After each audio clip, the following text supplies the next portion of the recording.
Day 16 on my narcissistic recovery journey and other recoveries. I was in the car today and I heard a song.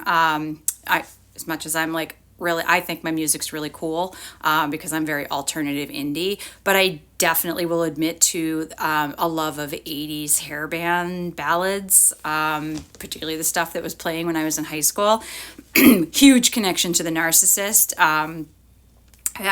Big surprise. We were dating in high school. And those are the kinds of songs that, you'd hear at your dances and proms or whatnot. And so, like, here's the thing that he would love to tell the world about his woes, that he loves to remind me of is that, yes, I did dump him just before our junior prom when we had already planned on going together. And so at the last minute, we had to get other dates. And so the song on the radio that I heard that prompted this memory was Poison, I Won't Forget You. So like all the 80s ballads make me think of him in like a good fun way because we were kids.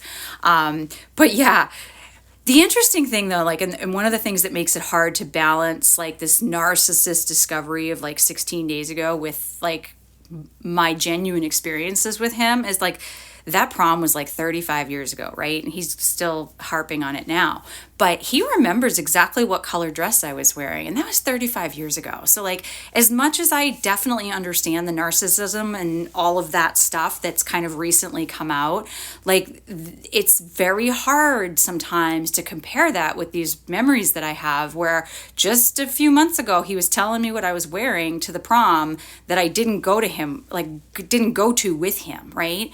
And so, like, that's crazy. And he also remembers everything I've ever said to him, whether it was 35 years ago, 13 years ago, or I don't know, 6 months ago. So as much as he is self-absorbed and like narcissistic and has all these other things, the guy paid attention to everything I said, even if I didn't think he was.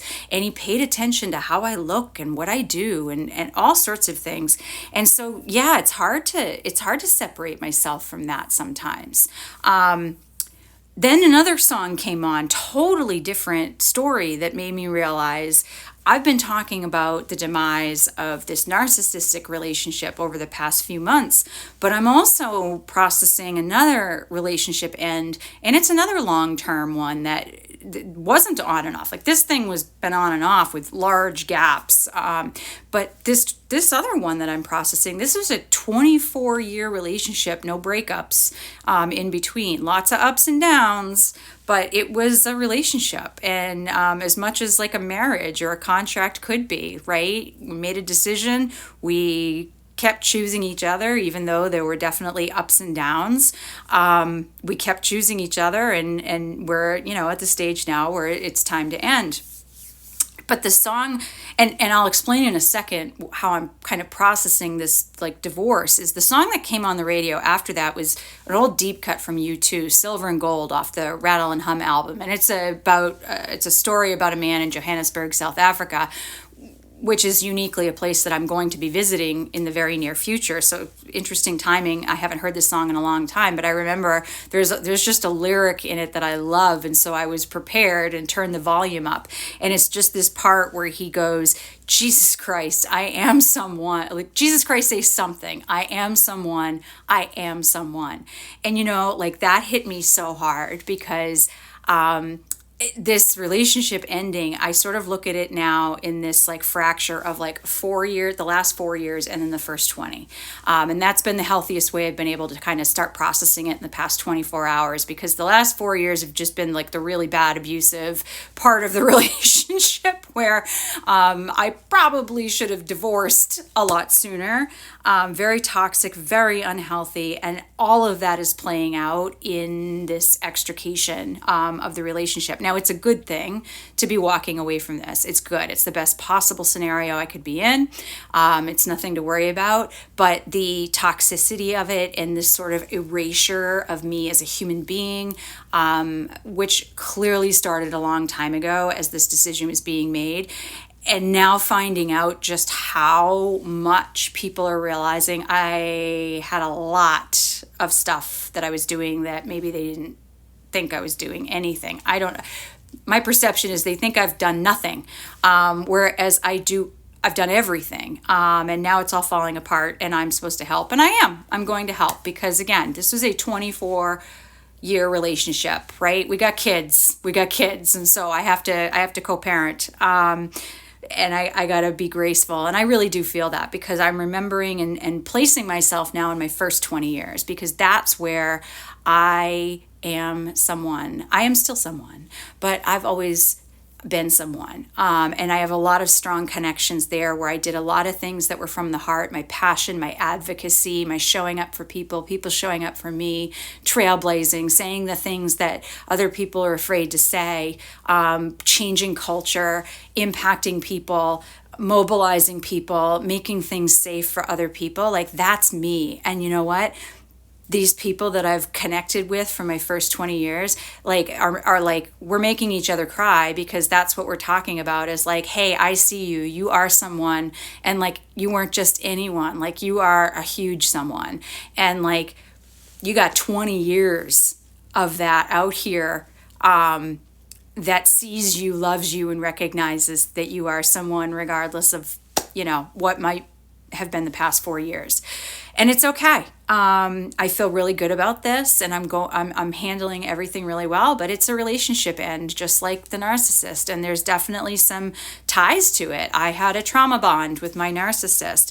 My ability to manage the situation that I've been in for 4 years is something other people have remarked that they could never do, that there is no one they know that could do the things that I have done under the duress that I have done them, and anyone they know would have walked away from this 3 years ago, and yet I haven't, because I have this remarkable capacity for complexity and chaos and empathy and carrying things through, and like as much as that's a compliment and a strength, it's also unhealthy, and it's because I have sort of these trauma bonds, and I can handle really high degrees of trauma and stress that aren't good for people, and a lot of people recognize that and walk away from it, whereas I don't. Like I just kind of like run into the war, and I don't look at where the bullets are flying. I just make sure that they don't hit anyone around me. I don't check myself for wounds, and so it's interesting as I've been extricating this relationship. It's been a relief. It's been a releasing of stress, and which I didn't think would happen. I always sort of worried about like how much my anxiety and stress would play into something like this. But it turns out that I've been under so much anxiety and so much stress and so much trauma and toxicity and abuse for such a long time that my body was conditioned for that pain and that craziness. And now it's lifting instead of settling in. So I'm kind of maybe having an opposite experience from what other people might expect, and that's why I'm so okay.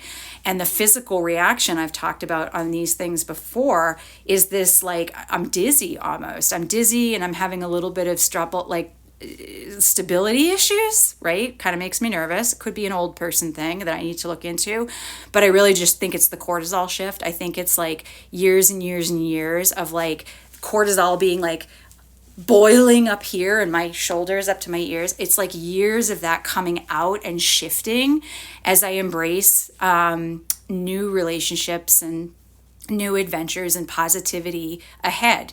So I am like kind of processing myself out of a couple of narcissistic relationships that have these really beautiful, authentic moments that are absolutely worth holding on to, because they are the moments where I showed up fully as myself and I was seen that way and I had that impact, and that is something to celebrate. So if someone like me who's been neurodivergent and mentally ill and masking for 24 years can make that marriage go that long, anybody can do it. I'm not saying you should. There's a lot more I'm going to talk about when I talk about why that maybe isn't a good thing. But when you're somebody with this trauma past that I have, you do sort of have this remarkable way of finding your way through really volatile rooms that, might take other people out, good or bad. That's who I am. So I'm going through a couple of relationship endings, and it's okay. It's okay. And it's okay to still remember some good things and keep those in my heart, because that's how I got here today.